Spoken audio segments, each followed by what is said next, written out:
Senate will come to order. The senators will please take their seats. Those persons not entitled to the privilege of the floor will please retire to the gallery.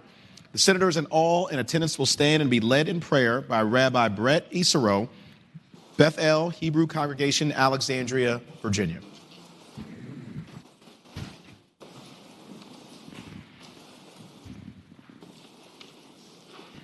Thank you both for this invitation and this honor.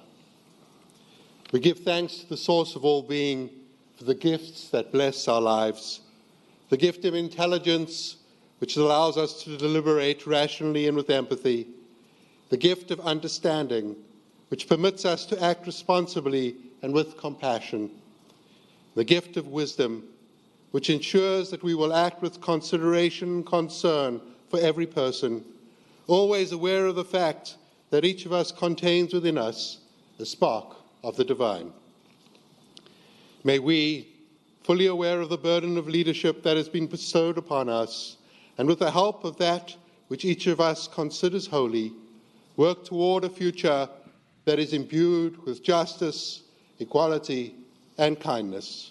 Amen. Amen.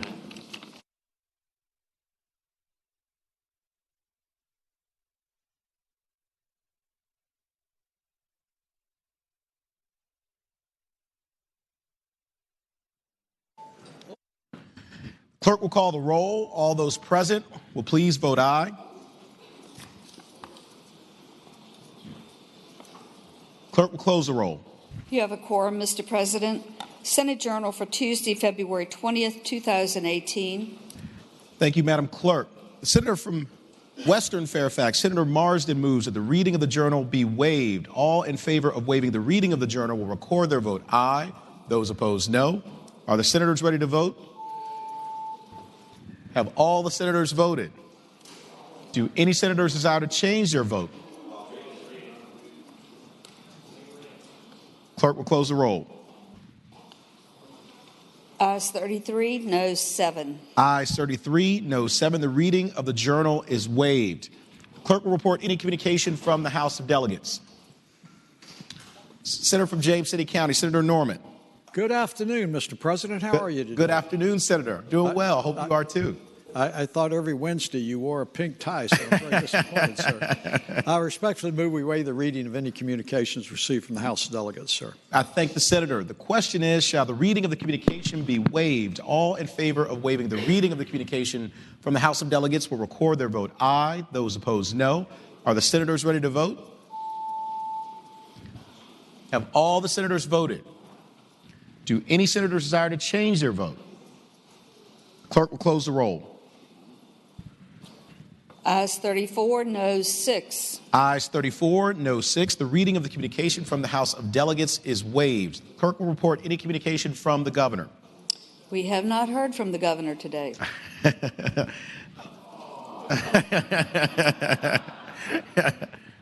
Sad to hear that. We've come to the point now in the morning hour where we have the privilege and the honor of welcoming our distinguished guest here in the gallery. And I'll give my daily friendly reminder of the way the process will work. The senator will stand and recognize an individual or group. I will then give the warm welcome of the Senate, and then we will all clap together at once at the end. So thank you all so much for your cooperation. And I'd like to begin by recognizing the senator from Franklin County, Senator Stanley. Thank you, Mr. President. Good afternoon to you, sir. Good afternoon, Senator. Great to see you. It's great to see you as well. I rise for a point, or for an introduction, actually. The senator has the floor. One or the other. Thank you, Mr. President. Members of the Senate, in the gallery today, we have some very special young ladies and young boys who are here from the Goddard School. They're the kindergarten class of Miss Hayden's. And we have one special guest, of course, who we love. This is Reagan McDougall and her friends from the kindergarten class. I understand that from my seatmate that Miss Hayden does not like my school suspension bill, but that Reagan debated it very honorably with her. And they are also joined, of course, by the ever lovely and exceptionally smart, which is rare in the McDougal family except for Reagan, Dr. Robin McDougal. She is a doctor, which shows you can be smart and still be named McDougal. So if you would please extend to Miss Hayden's kindergarten class of the Goddard School and to Dr. Robin McDougal the warm welcome of the Senate, I would most appreciate it, sir. I thank the Senator. Would Miss Hayden and our kindergarten class from the Goddard School, Mechanicsville, please rise in the gallery if you're able?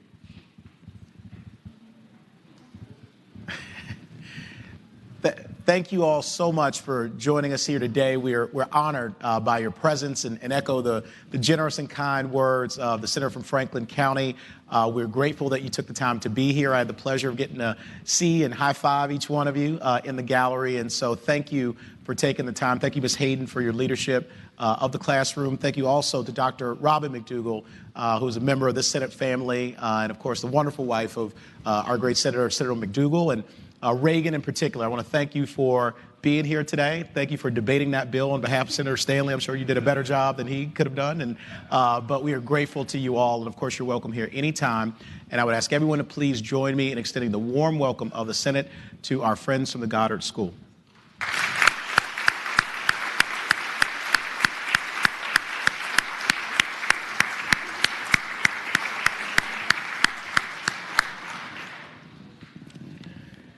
Senator from Alexandria, Senator Eben. Thank you, Mr. President. I rise for two introductions. The Senator has the floor. On behalf of the Senator from Southern Fairfax and the other half of the Jewish caucus, who's the senior senator from Fairfax, I'd like to recognize Rabbi Brett Israel, who delivered this morning's invocation. He was born and raised in Johannesburg, South Africa, and attended Hebrew University, Hebrew Union College in Cincinnati. He has been the rabbi for 16 years of Bethel Hebrew Congregation, Alexandria, where I've had the pleasure of attending services, and he will be retiring, though, this year, and he'll be greatly missed in his retirement. He's a founding member of Virginians Organized for Interfaith Community Engagement, or VOICE, and he serves on the Ethics Committee of Inova Hospital, also a board member of the Jewish Community Center of Northern Virginia, and vice president of the Washington Board of Rabbis. I would ask you to extend the warm welcome of the Senate to Rabbi Brett Israel. I thank the Senator. Would Rabbi Israel please rise in the gallery? Rabbi, thank you so much for joining us here today. Thank you for that very wonderful and beautiful prayer that got us off to the right start this morning. And thank you for your leadership in Northern Virginia, but also here in the Commonwealth of Virginia, for your moral leadership. We are so grateful for everything that you do, and echo the eloquent words of the Senator from Alexandria on behalf of the senior senator from Fairfax and the senator from Southern Fairfax. I want to welcome you back and extend the warm welcome of the Senate to Rabbi Israel.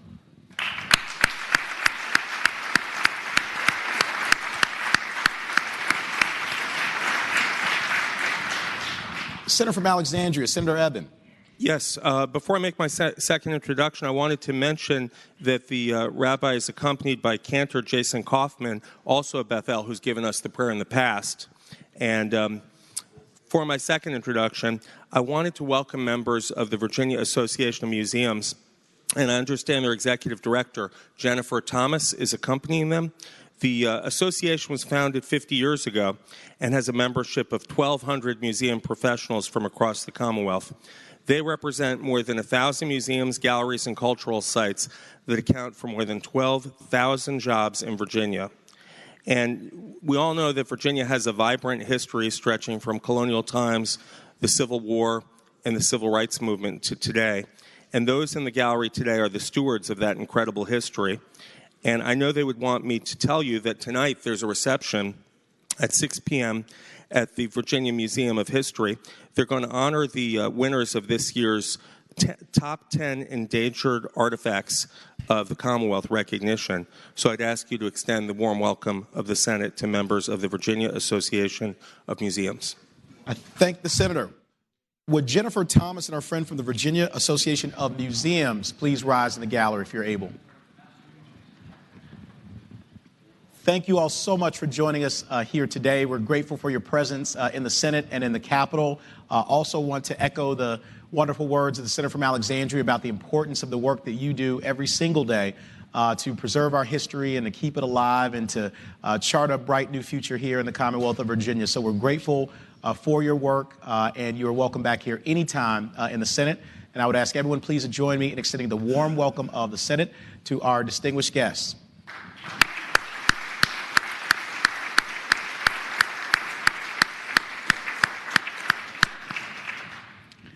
The junior senator from Loudoun County, Senator Wexton. Mr. President, I rise for an introduction. Senator has the floor. Thank you, Mr. President. Visiting us in the gallery today, we have constituents of mine from Leesburg. First of all, we have Connor Marsden, and if his name sounds familiar, it's because he's the son of the senator from Western Fairfax, and Connor's two children, the senator's grandchildren, Brooke and Anderson, are with him as well. Also with them are Connor's friends, Rui Garcia and his son, Evan, Dave Luderman and his three children, Kai, Carter, and Parker. And providing supervision for this group today is the wife of the senator from Western Fairfax, Julia Marsden, who has had a very busy year. She is a member of the Library Foundation Board and the Emergency Medical Services Board's Medevac Subcommittee, where she facilitated a work group in response to Delegate Ransone's House Bill 777 to study billing practices and helicopter transport protocol. And we're delighted she did that, so we didn't have to. Also, along with her good friend Sharon Hanger, wife of the senator from Augusta, they raised over $6,000 to support the health wagon in Southwest Virginia. So, Mr. President, I would ask that they be given the warm welcome of the Senate. I thank the senator. Would Julia and Connor Marsden, your family and friends, please rise in the gallery if you're able? Thank you all so much for joining us here today. We are grateful for your presence, and Julia in particular, want to thank you for your leadership and for everything that you do to make our Commonwealth such a special place. And also, I'm sure the senator from Western Fairfax is beaming with pride at seeing his grandchildren, his wife and son and family friends here today. And we are grateful for his leadership and for everything that you all do together. Connor, it's a pleasure to meet you. And your wonderful friends and your beautiful grandchildren as well. So you, of course, are a member of this family, and you're welcome back here anytime. I would ask everyone, please, to extend the warm welcome of the Senate to the Marsden family and their family friends.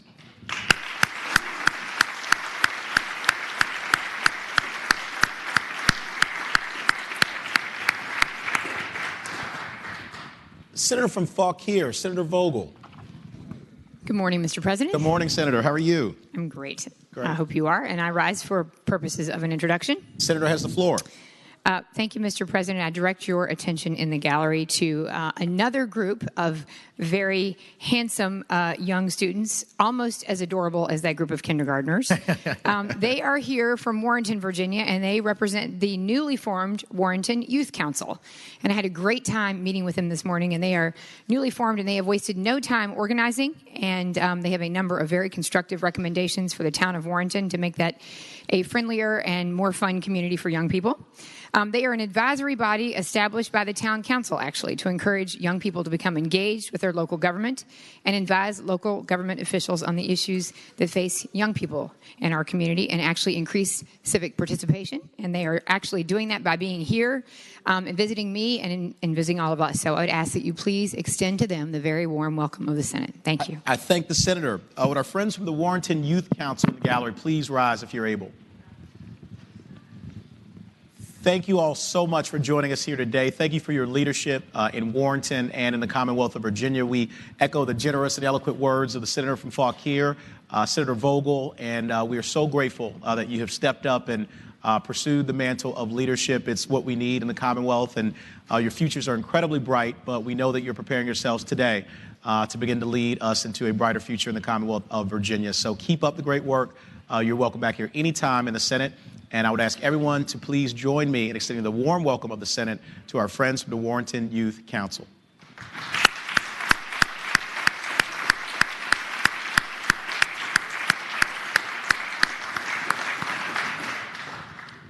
The senior senator from Chesapeake, Senator Cosgrove. Thank you, Mr. President. I rise for an introduction. Thank the senator. You have the floor. Thank you, Mr. President.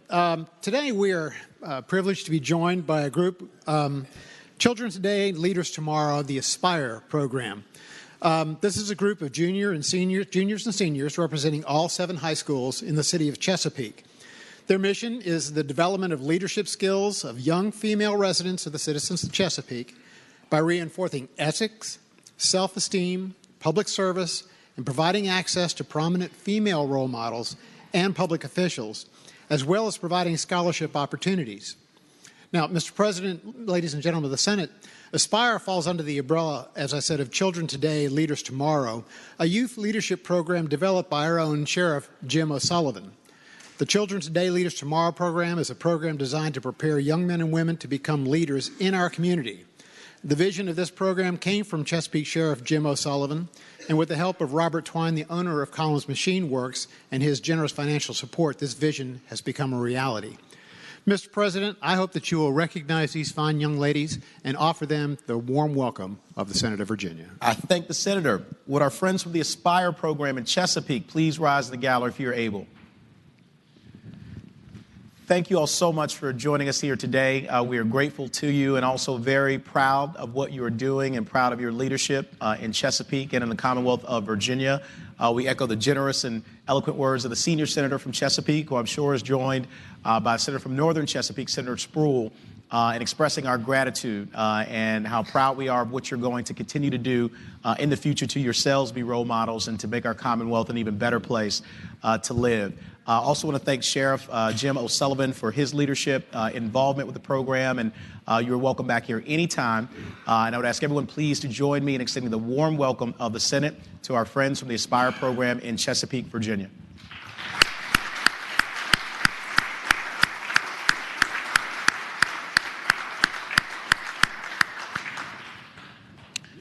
Senator from Prince William County, Senator McPike. Mr. President, I rise for the purpose of an introduction. Senator has the floor. Thank you, Mr. President. Today in the gallery we have students as well as supporting faculty and parents from Bevel Middle School in Prince William County. Today they're experiencing the legislative process and reviewing our executive branch and looking at our state government today. And of course, they are extremely excited to also see their former teacher and our new Secretary of Education, Atif Carney. And Mr. President, you might remember yesterday we had a group that had to leave the gallery a little earlier. So these kids are clearly up and coming here and have spent the time here to join us this morning. And I ask, Mr. President, that you give them the warm welcome of the Senate. I thank the Senator. Would our friends from Bevel Middle School in the gallery please rise if you're able? Thank you all so much for joining us here today. It's a large and a beautiful group of students and their teachers and faculty. We are so grateful that you took the time to be with us to learn about the legislative process. We're very proud of every single one of you and know that you're going to do great things in your futures by studying hard and dreaming big. And I want to echo the kind and generous words of the Senator from Prince William, Senator McPike, about how proud we are of you. I know that Secretary Atif Carney also is incredibly proud of you, and I'm sure he misses you all, but he's doing great work here as Secretary of Education for the Commonwealth of Virginia. So thank you. You are welcome here anytime. We look forward to great things from every single one of you. And I would ask everyone please to join me in extending the warm welcome of the Senate to our leaders from Bevel Middle School.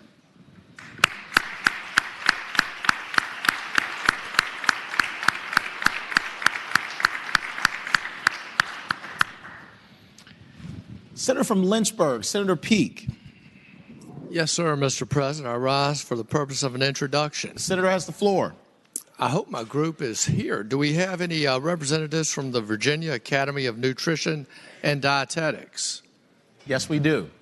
Are they here? Good. I cannot see them. Thank you, Mr. President. Today we are very lucky to have over 100 registered dietitians and students from across Virginia visiting us today at the Capitol. I was very fortunate to meet with a number of these students and dietitians hailing from Senate District 22, from Amherst, Lynchburg, and Farmville, and then, of course, there are others in the House and all across the Capitol from the rest of our districts. They've traveled to Richmond today to advocate for the dietetics profession.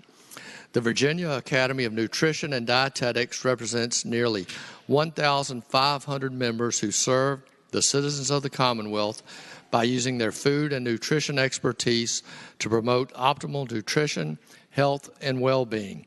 We thank them for all that they do to keep the citizens of the Commonwealth healthy. Thank you, Mr. President. I thank the senator. Would our friends from the Virginia Academy of Nutrition and Dietetics in the gallery please rise if you're able?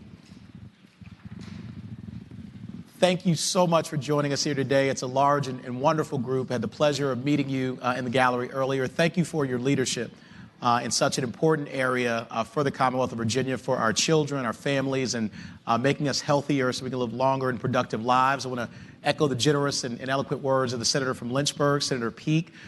We are so grateful that you took the time to be here today and grateful for what you do every single day to make us a better Commonwealth of Virginia. I assure you that every senator here had a very healthy breakfast today, and so we are grateful for your leadership and for the work that you do. So on behalf of all of us, I want to extend to you the warmest welcome of the Senate to our friends from the Virginia Academy of Nutrition and Dietetics.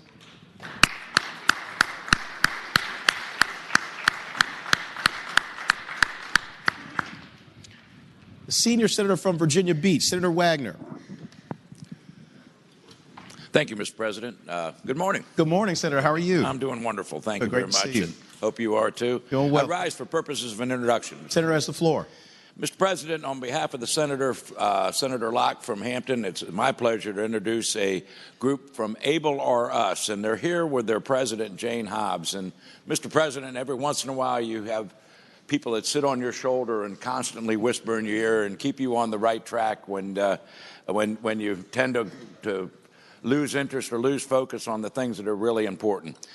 Mr. President, if you meet Jane Hobbs, she will keep you on the right track, I can assure you that. And just when I least expect it, I get a call, and a friendly request, which sounds more like an order, I've heard them before, to show up or appear at one organization or another. But Mr. President, Jane has dedicated her life and her career to helping those less fortunate than us. And Able or Us is just an outstanding organization on the peninsula that does so much for the children and the adults with disabilities.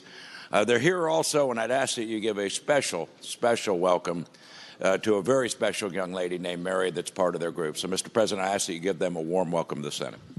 I thank the senator. But our friends from Able or Us, including President Jane Hobbs, please rise to the gallery if you're able. Thank you all so much for joining us here today. We're so grateful for your presence and echo the kind and generous words of the senior senator from Virginia Beach. We're grateful for the work that you do every single day. Particularly, Jane, thank you for your leadership. We would not be as great a Commonwealth as we are without people like you who really do go out of their way to make us so much better. And also, I want to thank Mary. Mary, thank you so much for joining us here today. You're wonderful. We're so proud of you and look forward to you returning back here many, many times to come in the future. So I would like to extend the warmest welcome of the Senate to our friends from Able or Us.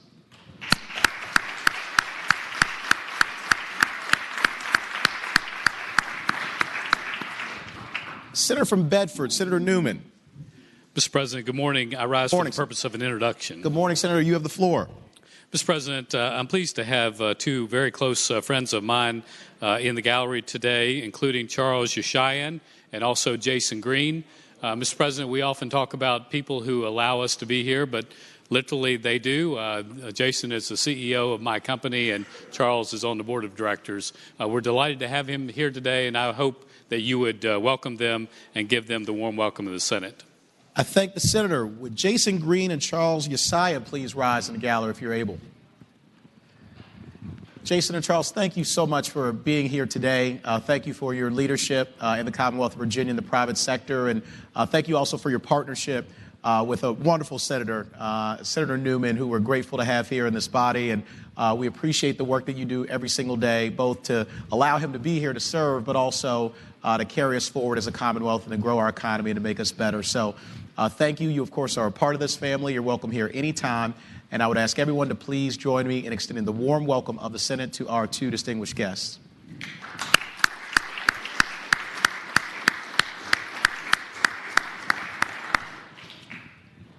The senator from Grayson, Senator Carrico. Thank you, Mr. President. Rise for an introduction. Thank you, Senator. You have the floor.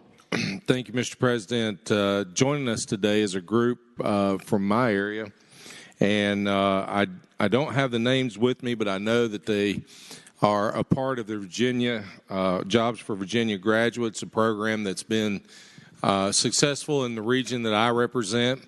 And the leader of that group, Barry Glenn, the CEO, is with them today.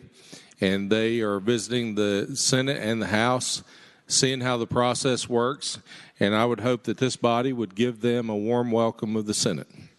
I thank the Senator. Would our friends from Jobs for Virginia Graduates please rise in the gallery if you're able? Thank you so much for joining us here today. Thank you for your leadership in such an important area. Barry, thank you in particular for your leadership of this great organization for a very long time. We know you started in 1996 and have been a force of nature on behalf of Virginia students, connecting them with educational opportunities and with jobs, which is so important, something we're all focused on here. Thank you to our teachers who joined today and to our students who I got to meet earlier today. We're so inspired by your stories. Thank you for taking the time to visit with us. We're so proud of you. You have incredibly bright futures, and we wish you nothing but the best. So I would like to extend the warmest welcome of the Senate to our friends from Jobs for Virginia Graduates.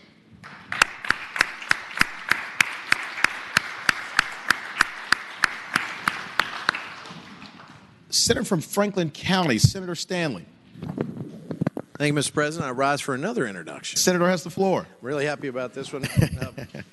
Mr. President, in the gallery and members of the Senate, in the gallery this afternoon, we have some incredible kids that came all the way from the great city of Galax and from Galax Middle School to visit us today. And let me tell you, Mr. President, the office that I have is not the biggest office in the Pocahontas building, but I do believe that I set a new record of having over 33 people in my office at one time. I also set a new personal best on selfies, Mr. President, having executed at least 15 or 16 selfies with those great students. They come from Miss Jan Embry's class, and so they're on a field trip. They started in Jamestown, Williamsburg, and now they've come to Jefferson's capital to learn about state government. They started at the start of state government, and now they're here with the modern state government. And here's what I promised them. And they all jumped on their cell phones when I made this promise to them and started texting and calling their moms and dads and telling them they were going to be on TV. And I promised them I would read all their names. So bear with me, if you will. Bear with me.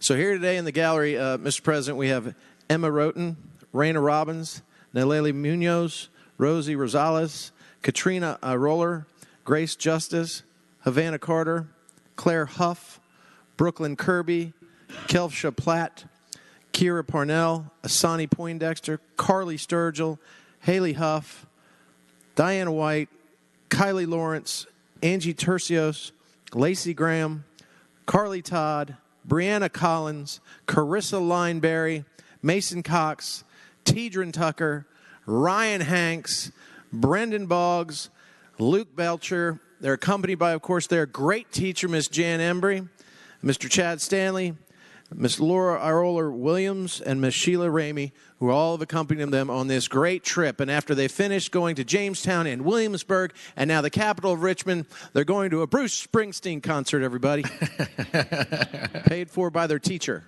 So, Mr. President, if you extend to them the warm welcome of the Senate, I would really appreciate it. I thank the Senator. Would our friends from Galax Middle School in the gallery please rise if you're able?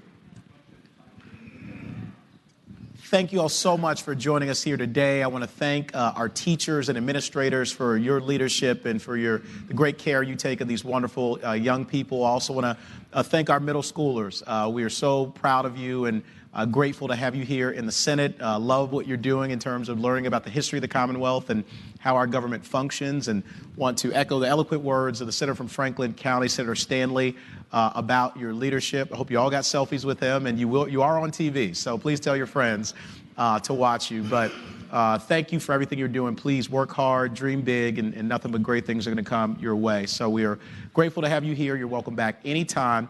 And I would ask everyone to please join me in extending the warm welcome of the Senate to our friends from Galax Middle School.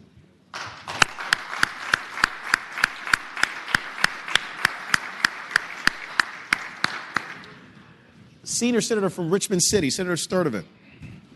Good afternoon, Mr. President. Afternoon, Senator. I rise for an introduction. Senator has the floor. Mr. President, members of the Senate, joining us in the Senate gallery today is the father of one of our pages, Reese Smith. She's doing a fantastic job here throughout session. Her dad is Mr. Gray Smith, and he lives in Powhatan County. And today he's visiting his daughter and watching us in action here in the Senate. And when he's not here, he is a fireman and has served for over 20 years in Chesterfield County in Powhatan. Gray Smith actually earned the Valor Award for leading a complex water rescue that saved the life of a 13-year-old boy in Chesterfield. So we're very honored to have him here today with us, and I hope, Mr. President, we would offer Gray Smith a warm welcome of the Senate, please. I thank the Senator. Would Gray Smith please rise in the gallery if you're able? Gray, thank you so much for joining us here today. We are honored to have you here, and thank you also for allowing us the privilege of having Reese to be a part of our PAGE program. She really is fantastic and has done a wonderful job, and know that you and your family are very proud of her. Thank you for your service as a fireman and for the heroics that you have done to save the lives of so many people, and we are so grateful for your leadership in the Commonwealth of Virginia. You're part of this Senate family, and you're welcome back here anytime. I would ask everyone please to join me in extending the warm welcome of the Senate to Mr. Gray Smith.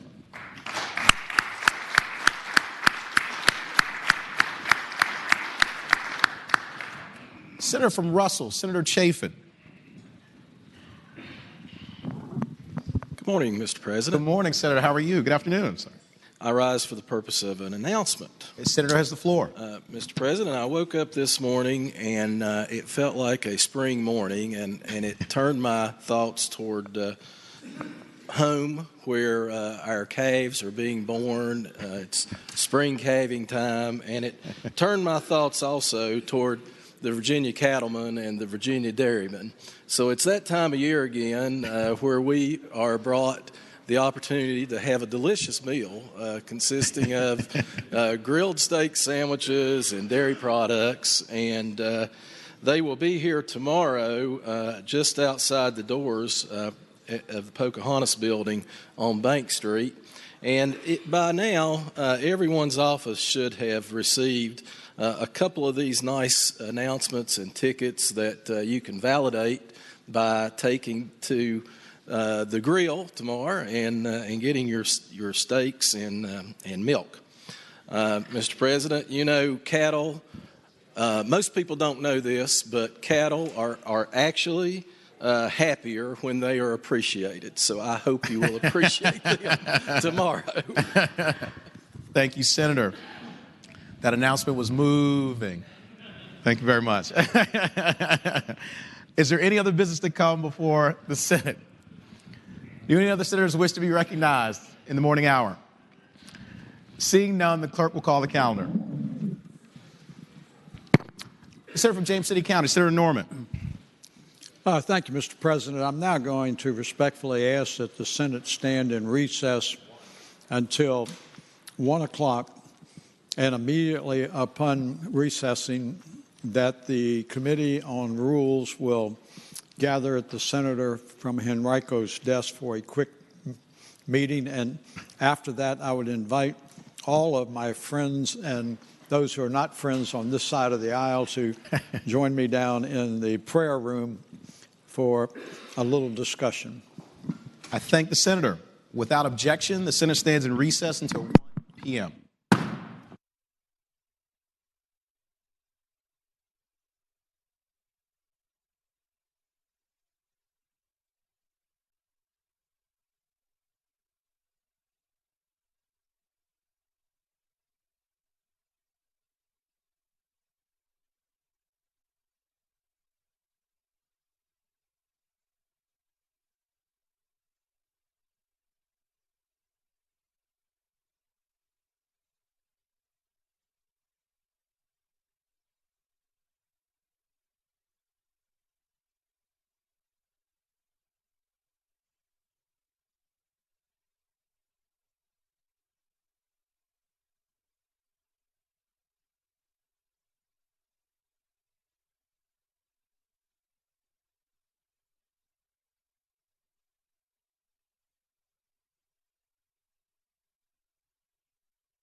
Senate will come to order. Senators will please take their seats. Clerk will call the calendar.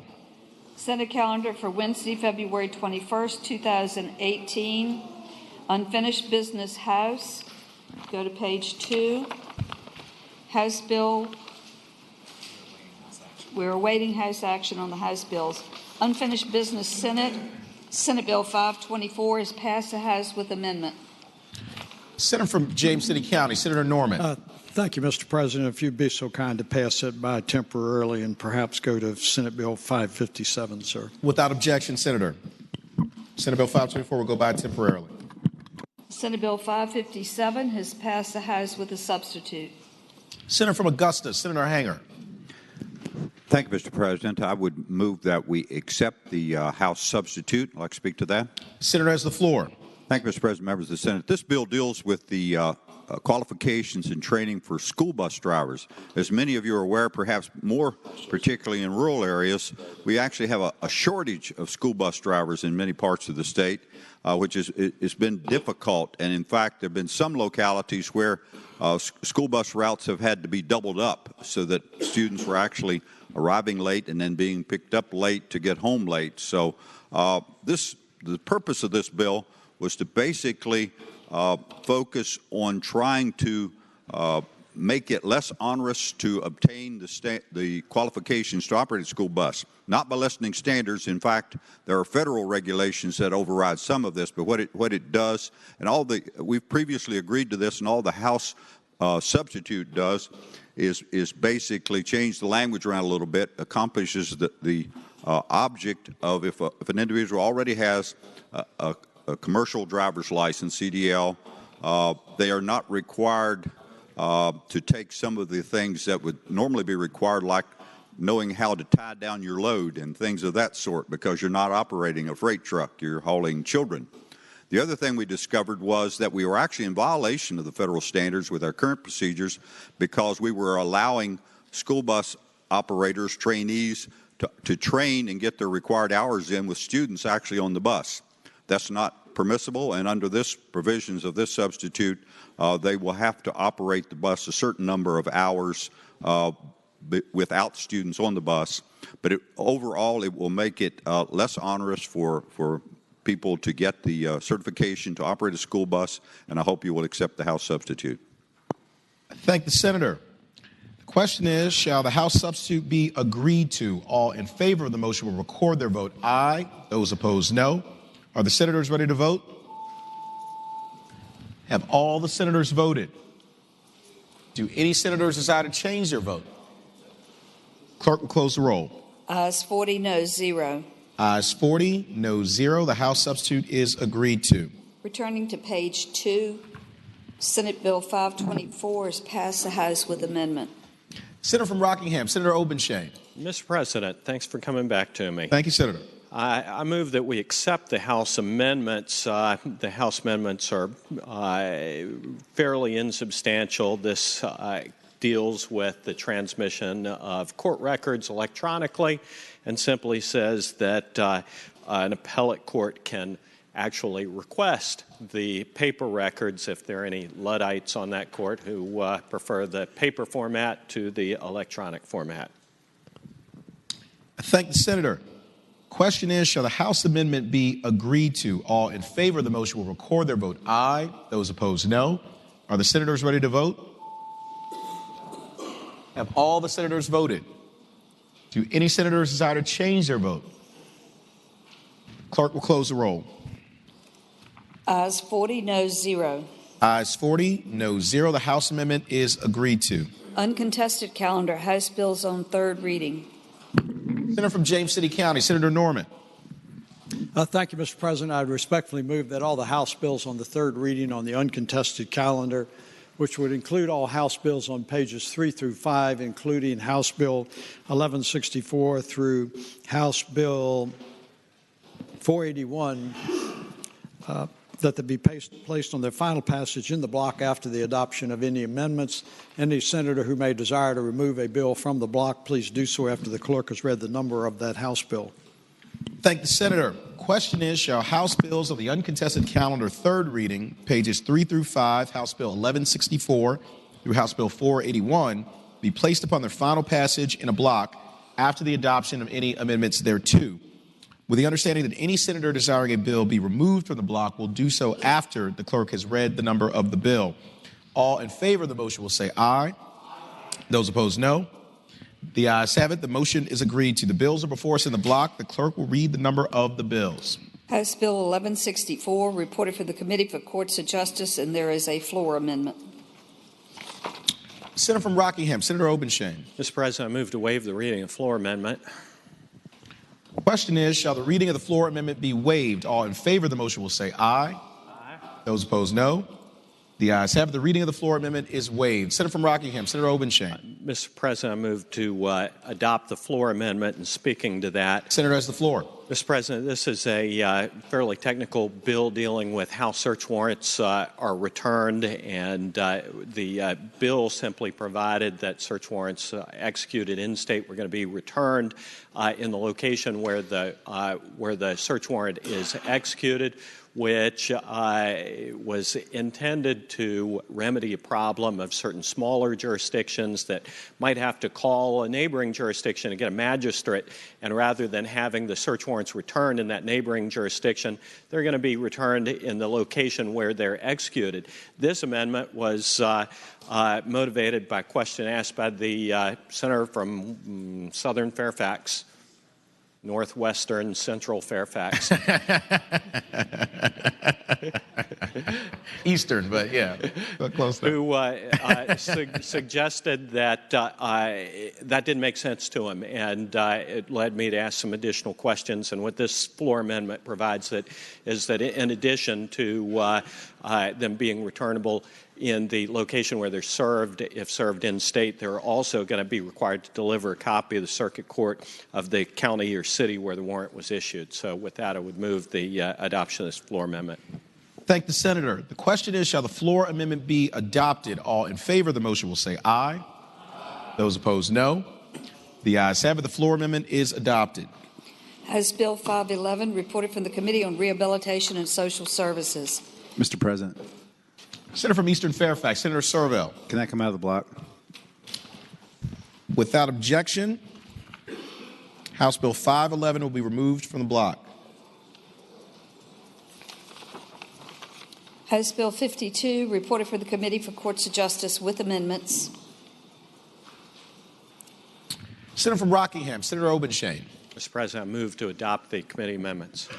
Thank the senator. The question is, shall the committee amendments be adopted? All in favor of the motion will say aye. Aye. Those opposed, no. The ayes have it. The committee amendments are adopted. House Bill 145, reported from the Committee for Courts of Justice. House Bill 292, reported from the Committee for Courts of Justice. House Bill 481, reported from the Committee for Courts of Justice. The question is, shall the House bills pass in block? That is all bills except for House Bill 511. All in favor of the motion will record their vote aye. Those opposed, no. Are the senators ready to vote? Have all the senators voted? Do any senators desire to change their vote? Clerk will close the roll. Ayes 39, no 0. Ayes 39, no 0. The bills in the block pass. Returning to House Bill 511. Senator from Spotsylvania, Senator Reeves. Thank you, Mr. President.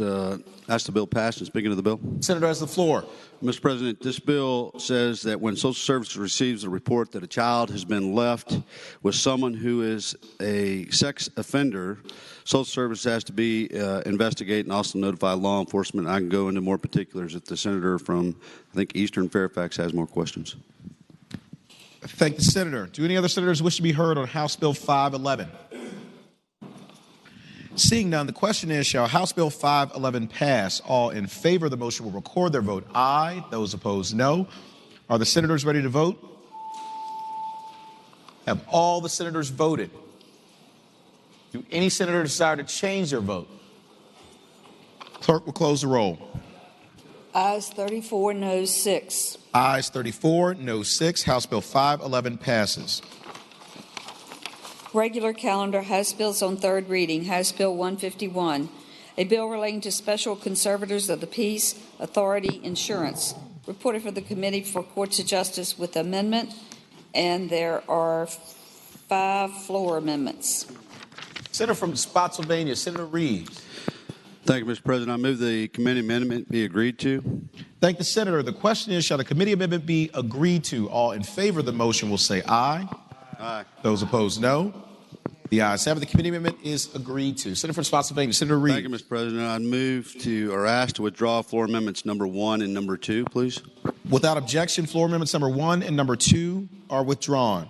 Senator has the floor. Mr. President, I move that the reading of the floor amendments 3 through 5 be waived.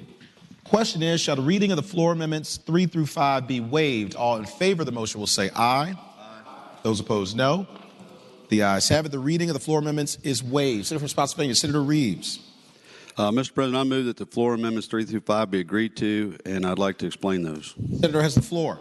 Mr. President, when this bill came through Courts of Justice, it came through pretty quick, and it took a little bit of uptake for me. But a couple years ago, we took up this issue of special conservators of the peace, and we had a kind of a rash of police shootings, and it came to this body to make a policy statement about what we wanted our S-cops to be able to do and not do. And we found out that those special conservators of the peace were only getting 40 hours of training at that time. And so through the Crime Commission and several members in this chamber, we upped the amount of time that a S-cop would be able to do it. And we also put some restrictive language on them saying they couldn't run around identifying themselves as police officers.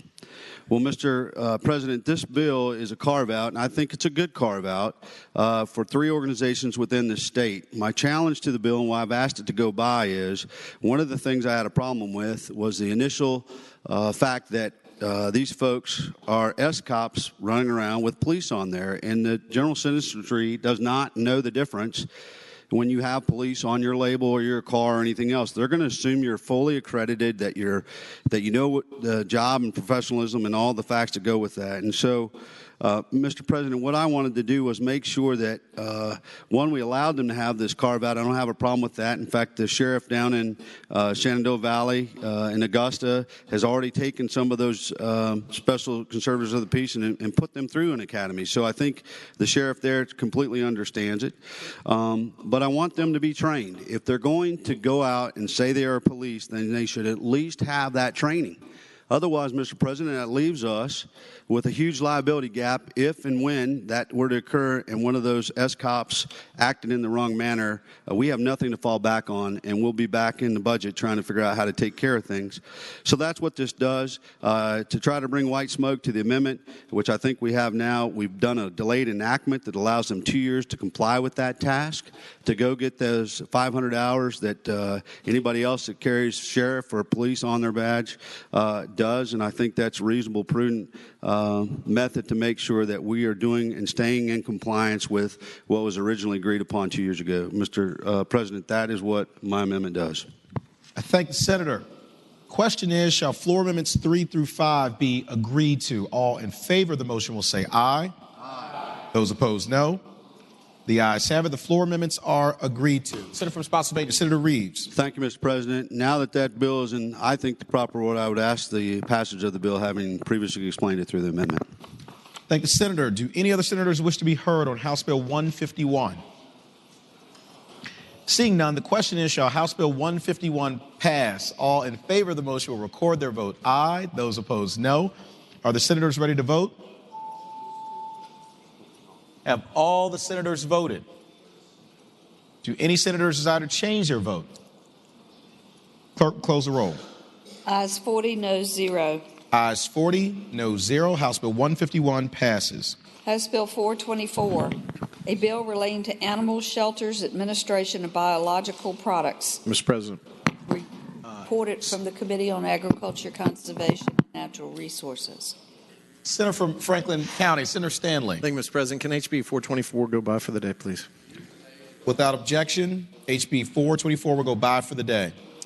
House Bill 289, a bill relating to effective divorce proceedings, transfer of matters, reported from the Committee for Courts of Justice. Senator from Rockingham, Senator Obenshain. Mr. President, I move that the bill pass. And speaking of this bill, Senator has the floor. Mr. President, this bill is largely a technical change. It doesn't create any new laws or rules regarding divorces.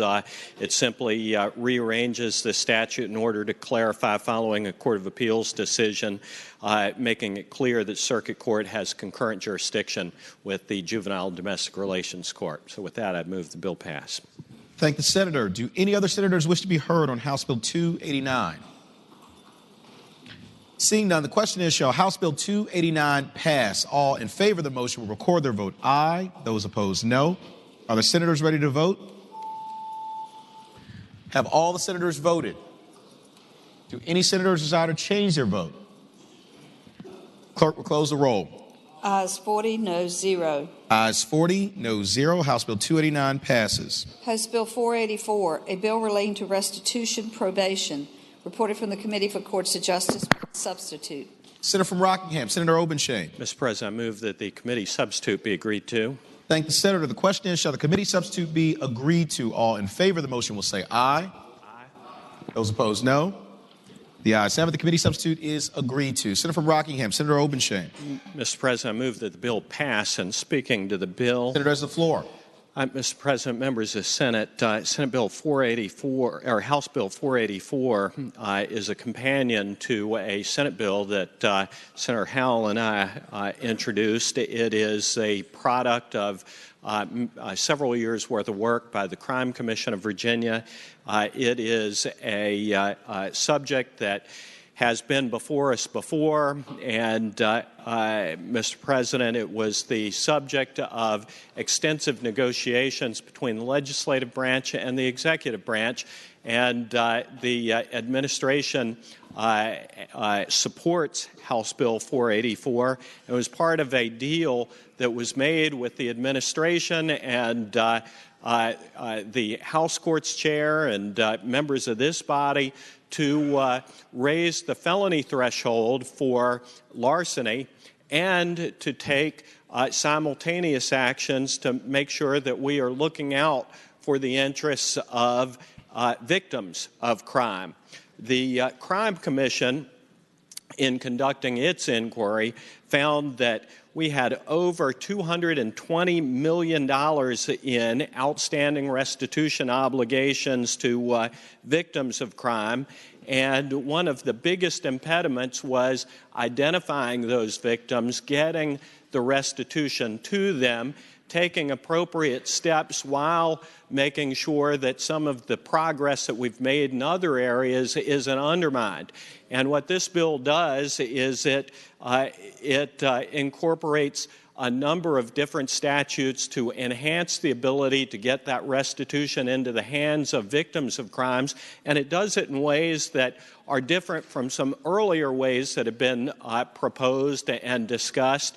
In the past, there had been concerns that failure to pay restitution may result in technical violations and people being sent back to prison or to jail as a result of their failure to pay those restitution obligations. In this, it makes it clear that failure to pay restitution under this scheme is not going to result in that kind of a technical violation.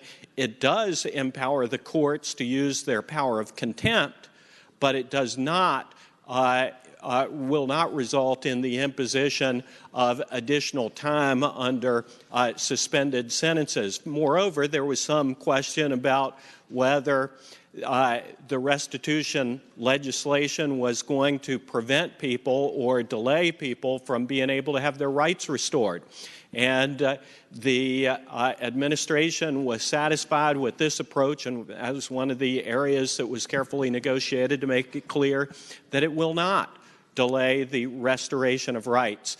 Moreover, it was a desire of many to make sure that we didn't reverse some of the progress that we'd made over the last couple of years in trying to make sure that those who've been convicted of crime don't wind up caught in a cycle of poverty that prevents them from getting out from under some of these obligations. And what this bill does is it gives the courts some discretion and power to exercise the kind of grace necessary to allow people to get out from under those obligations in appropriate circumstances where they're never going to be able to repay these obligations.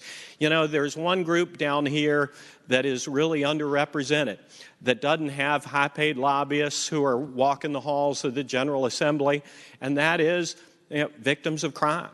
And this really represents, I think, a very balanced, compassionate, fair way to make sure that victims of crime, to the extent possible, are made whole, that restitution obligations are fulfilled, and that we do it in a way that doesn't drop the full weight of the state on top of criminals who've been convicted of crimes in a way that prevents them from ever getting out from under it. So with that, Mr. President, this has undergone several years of negotiation, and I think what we've got here is really a groundbreaking piece of legislation that is going to achieve and further both of those ends. So I would renew my motion that the bill pass.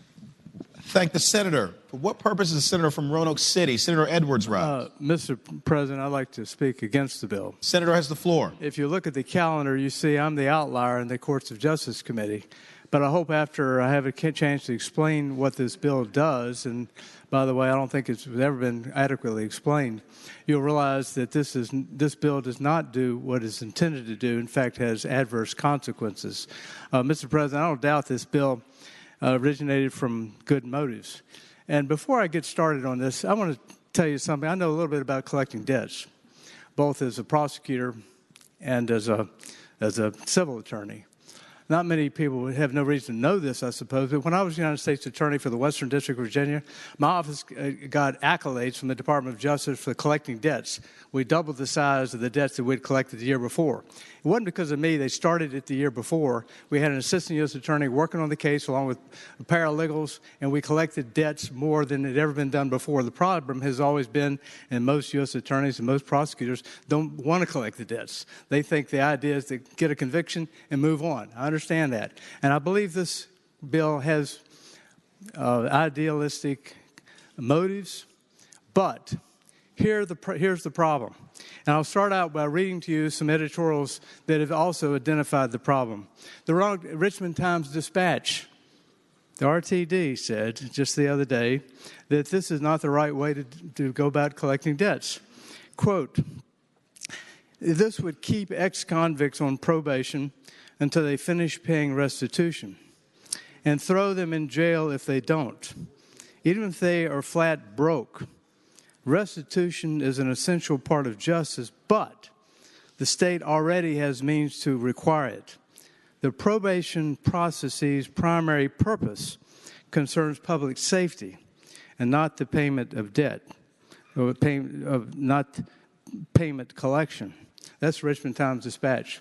The Washington Post had an AP story over the weekend that said the following. It pointed out that minority and low-income advocacy groups are joining the Virginia branch of the ACLU in opposing this bill. And let me list those that the Post pointed out they're opposing this. The Justice Ford, the Legal Aid Justice Center, the Loudoun County branch of the NAACP, the National Korean American Service and Education Consortium, the Virginia Collection of Latino Organizations, the Virginia Interfaith Center for Public Policy, and Virginia Organizing, along with the Virginia ACLU.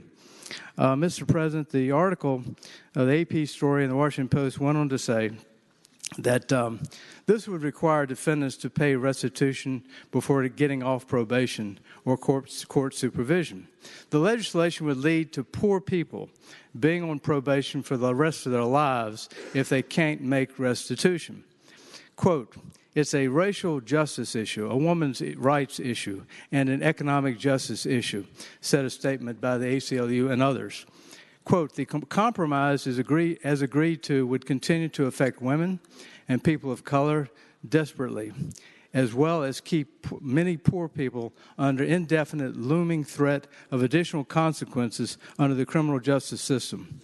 Mr. President, we actually already have a very good system of debt collection that the judges have that's on the books today. I'll cite some of them. Section 19.2-304 of the Code of Virginia provides for judges to have the authority to increase or decrease probationary periods, revoke or modify conditions of probation after having a hearing. The law also provides that restitution judgments can be docketed by written request of a victim or otherwise by the prosecutor. So a restitution order becomes a docketed judgment, just like a civil judgment becomes docketed.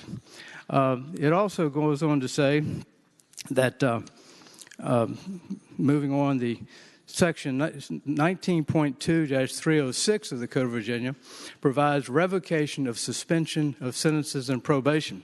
And it's specifically talking about restitution.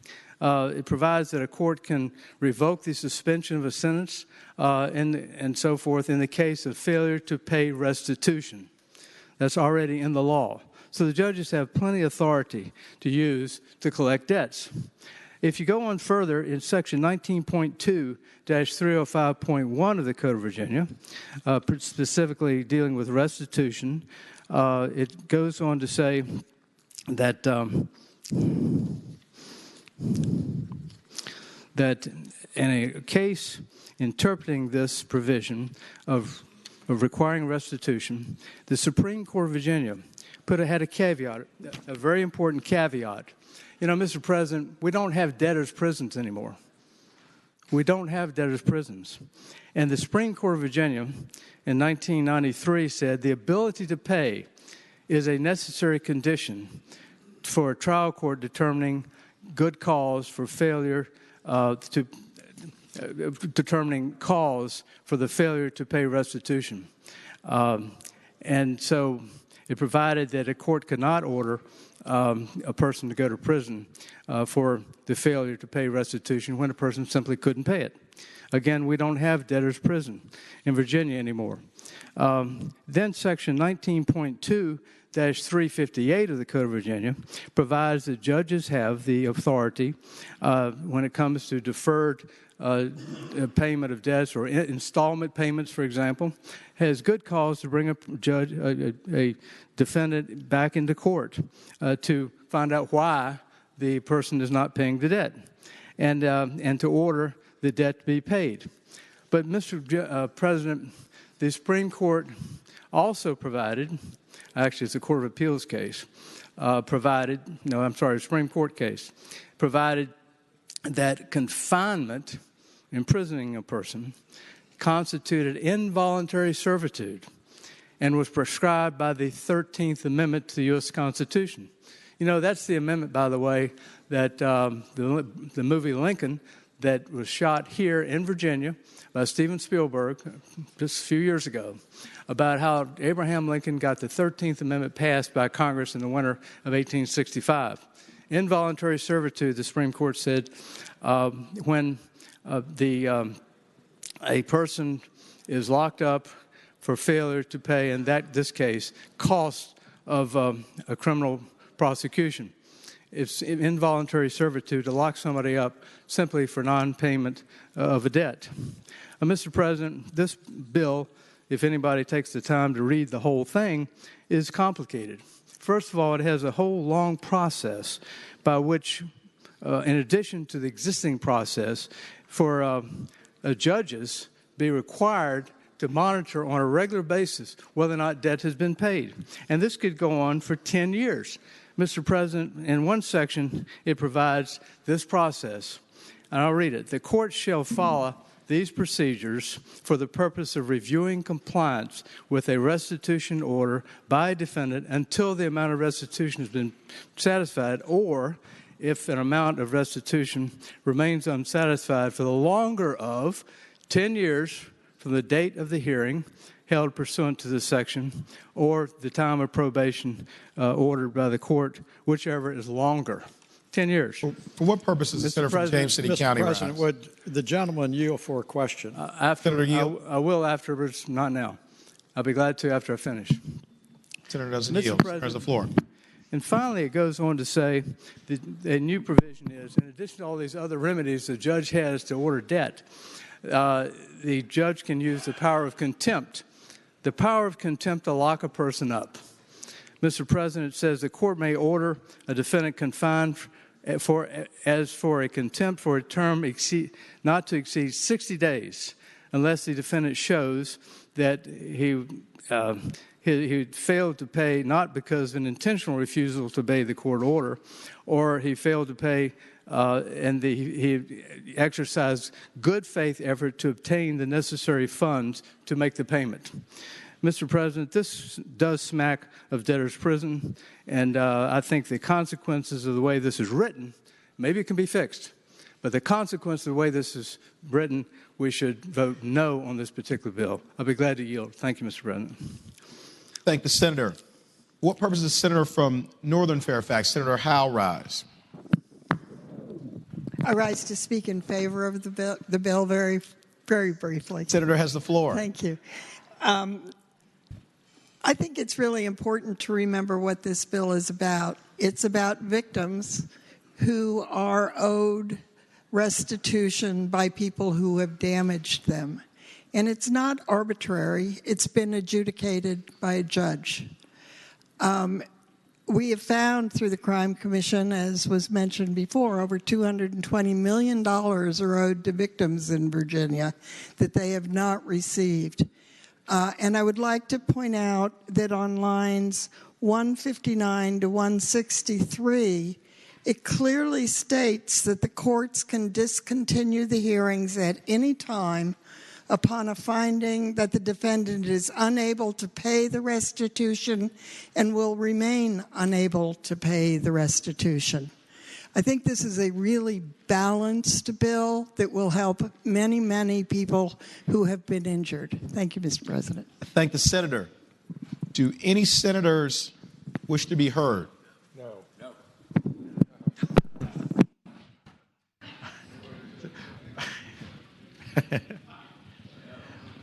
For what purpose does the senator from Roanoke County, Senator Suderline, rise? To speak very briefly. Senator has the floor. Very briefly. Thank you, Mr. President. I support the bill. I hope that it will be the pleasure of the Senate to adopt this policy position. But just because some of the newspaper articles on the subject have been mentioned, I just want to point out that the Senate position last year was restitution. The Senate position last year was to increase the felony threshold, and we passed the felony threshold bill that I authored this year on a resounding vote before any announcement was made. So the Senate's provided great leadership on it, and shockingly, those newspapers, who I don't see in front of me right now, but those other newspapers, they got it wrong. And so I hope it will be a pleasure of the body to pass this proposal again. Thank the senator. Senator from Rockingham, Senator Obenshain. Mr. President, very briefly, you want to make sure that we don't raise the felony threshold in Virginia for another year or 2 years or 3 years, kill this bill. This bill makes sense. It does reflect the consistent position of the Senate, and it would be my hope that we pass it. Thank the senator. Question is, shall House Bill 484 pass? All in favor of the motion will record their vote aye. Those opposed, no. Are the senators ready to vote? Have all the senators voted? Do any senators desire to change their vote? Clerk will close the roll. Ayes 37, noes 3. Ayes 37, noes 3. House Bill 484 passes. House Bill 1249, a bill relating to DNA analysis upon conviction of certain misdemeanors, reported from the Committee for Courts of Justice with an amendment. Senator from Rockingham, Senator Obenshain. Mr. President, I move that we adopt this Senate amendment. Thank the senator. The question is, shall the committee amendment be adopted? All in favor of the motion will say aye. Those opposed, no. The ayes have it. The committee amendment is adopted. Senator from Rockingham, Senator Obenshain. Mr. President, I move the bill pass. This is the DNA bill. It's corollary to the bill we passed out earlier that requires DNA testing for certain misdemeanors in response to the murders in Charlottesville, and the ability to help prevent future crimes of violence and to promote the cause of exoneration of those innocent people who've been convicted or accused of crime. Thank the senator. Do any other senators wish to be heard on House Bill 1249? Seeing none, the question is, shall House Bill 1249 pass? All in favor of the motion will record their vote aye. Those opposed, no. Are the senators ready to vote? Have all the senators voted? Do any senators desire to change their vote? Clerk will close the roll. Ayes 31, noes 8, Rule 36-1. Ayes 31, noes 8, Rule 36-1. House Bill 1249 passes. Uncontested calendar, House bills on second reading.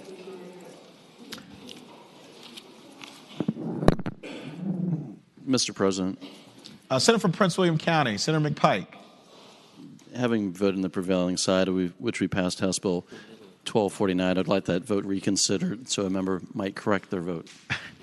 Thank the senator. The question is, shall the vote by which House Bill 1249 was passed be reconsidered? All in favor of the motion will record their vote aye. Those opposed, no. Are the senators ready to vote? Have all the senators voted? Do any senators desire to change their vote? Clerk will close the roll. Ayes 39, noes 0. Ayes 39, noes 0. The motion is agreed to. Senator from Rockingham, Senator Obenshain. Mr. President, I move the bill pass, having previously been explained. Thank the senator. The question is, shall House Bill 1249 pass? All in favor of the motion will record their vote aye. Those opposed, no. Are the senators ready to vote? Have all the senators voted? Do any senators desire to change their vote? Clerk will close the roll. Ayes 32, noes 8. Ayes 32, noes 8. House Bill 1249 passes. Uncontested calendar, House bills on second reading. Senator from James City County, Senator Norman. Thank you, Mr. President. I would mercifully and respectfully move that all of the House bills on the second reading on both the uncontested and regular calendar, which would include all of the House bills on pages 7 through 25, and I repeat, on pages 7 through 25, which will find themselves on the third reading tomorrow, including House Bill 48 through House Bill 1293, that the rules of the Senate be suspended and that the second constitutional reading of the titles be dispensed with, sir. Thank the senator.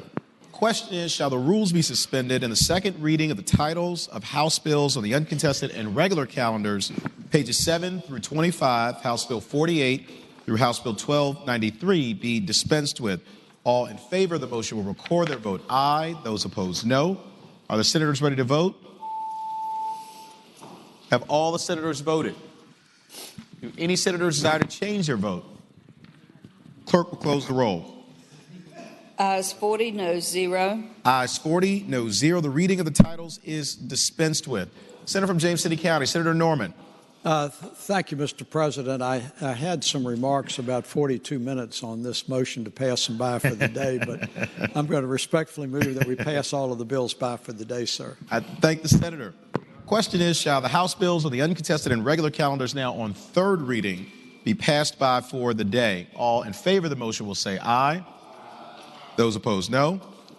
The ayes have it. The bills will go by for the day. Uncontested calendar, Senate bills on second reading.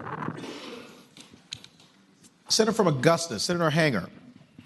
Mr. President, in reference to Senate Bill 29 and Senate Bill 30, I would move that pursuant to Senate Rule 23A, I move that those bills be made a special and continuing order of the to be acted on in the completion of the Senate calendar on Thursday, February the 22nd. I thank the senator. The question is, shall Senate Bill 29 and Senate Bill 30 be made a special and continuing order at the completion of the Senate calendar on Thursday, February 22nd, 2018? All in favor of agreeing to the motion will record their vote aye. Those opposed, no. Are the senators ready to vote? Have all the senators voted? Do any senators desire to change their vote? Clerk, close the roll. Ayes 40, no 0. Ayes 40, no 0. The special and continuing order is set for Senate Bill 29 and Senate Bill 30 at the completion of the Senate calendar on Thursday, February 22nd, 2018. Regular calendar Senate bill on second reading. Senate Bill 994. Senator from Rockingham, Senator Obenshain. Mr. President, in order that we might be able to continue our discussion of restitution tomorrow, I move that we engross and advance this bill to its third constitutional reading. I thank the senator. The question is, shall the bill be engrossed and advanced? All in favor of the motion will say aye. Those opposed, no. The ayes have it. The bill is engrossed and advanced to its third constitutional reading. Senator from James City County, Senator Norman. Thank you, Mr. President. The inquiry of the clerk, does that complete today's calendar, Madam? Blessedly. Blessedly. Mr. President. Yes.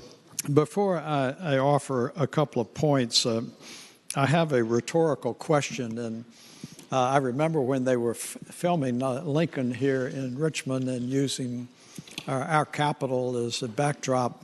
And it really was quite a exciting time and an experience. I just wondered on reflection, being something of a student of the Civil War, having graduated from VMI, if President Lincoln was able to get the 13th Amendment passed by invoking a filibuster. And I'm not sure what the answer is to that, sir. But I would remind the body tomorrow, if you were paying attention to the calendar, Senate Bills 29 and 30 are the subject of a special and continuing order, which we will take up tomorrow. But also, if you happen to notice pages 7 through 25, which is really close to 18 or 19 pages, that all of those House bills will now be on the third reading tomorrow. So I think that we will have an enjoyable afternoon. What purpose is Senator from Hanover, Senator McDougal, rise?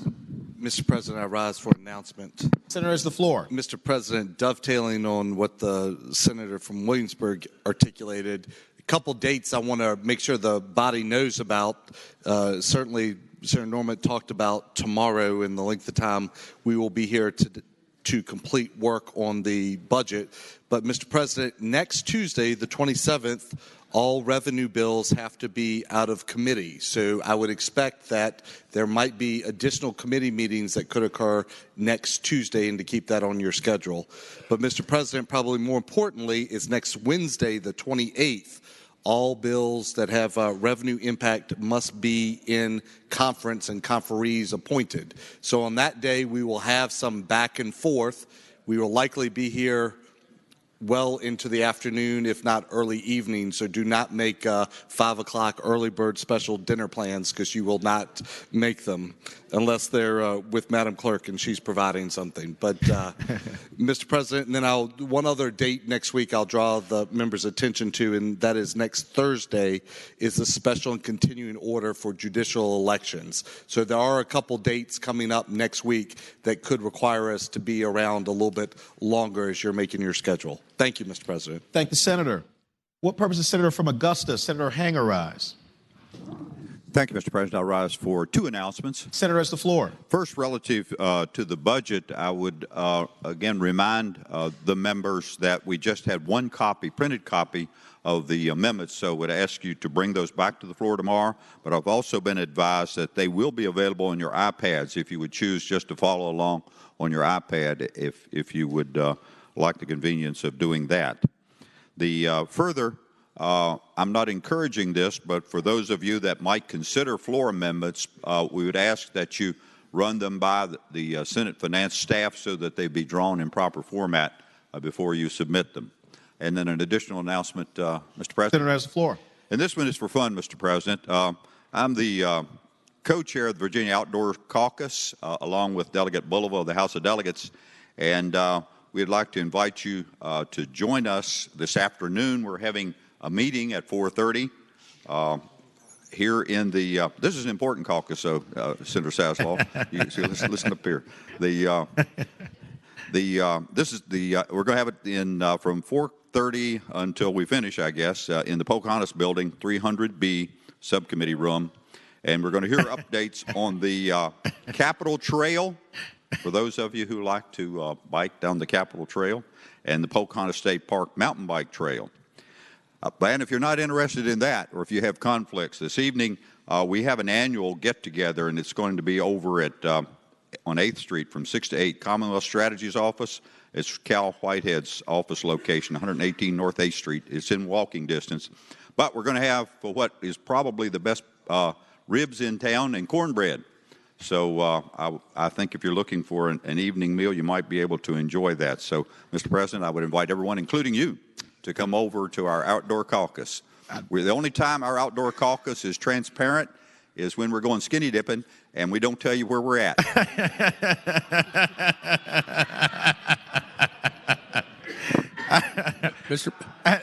Senior Senator from Fairfax. Mr. President, we're darn grateful for that. Thank the Senator. For what purpose is the Senior Senator from Loudoun, Senator Blackrise? Point of personal privilege. Senator has the floor. Ladies and gentlemen, I'm not going to make this very long because you're going to hear about it endlessly on television. Probably this morning you heard that the Reverend Billy Graham passed away at age 99, a man who has ministered to more people on this earth than any single individual. I'm talking about personally. And he was a man who had many very admirable traits, very non-political individual. He did not embroil himself in the political process, but great minister.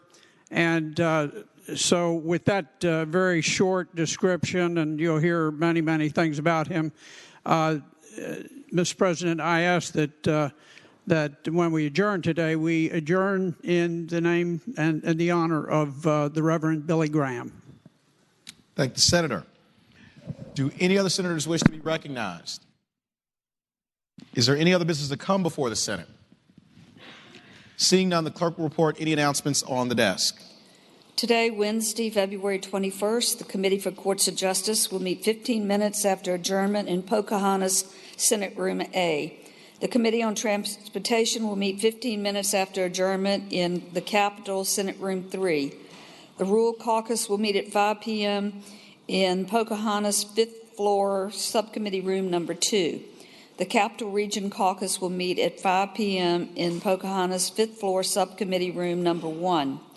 Tomorrow, Thursday, February 22nd, the Committee on Education and Health will meet at 8 a.m. in Pocahontas, Senate Room A. The Hampton Roads Caucus will meet at 8 a.m. in the Pocahontas 5th floor Subcommittee Room Number 3. The Republican Caucus will meet at 10:30 a.m. in Senate Room 2. The Democratic Caucus will meet at 10:30 a.m. in Senate Room 1. Thank you, Madam Clerk. Senator from Bedford, Senator Newman. Mr. President, I move that the Senate do now adjourn until 11 a.m. tomorrow, and when we do so in memory of the Reverend Billy Graham. Thank the Senator. The question is, shall the Senate adjourn until 11 a.m. tomorrow, and that when we do so in the memory of the Reverend Billy Graham? All in favor of the motion will say aye. Those opposed, no. The ayes have it. The motion is agreed to. The Senate stands adjourned until 11 a.m. tomorrow in the memory of the Reverend Billy Graham.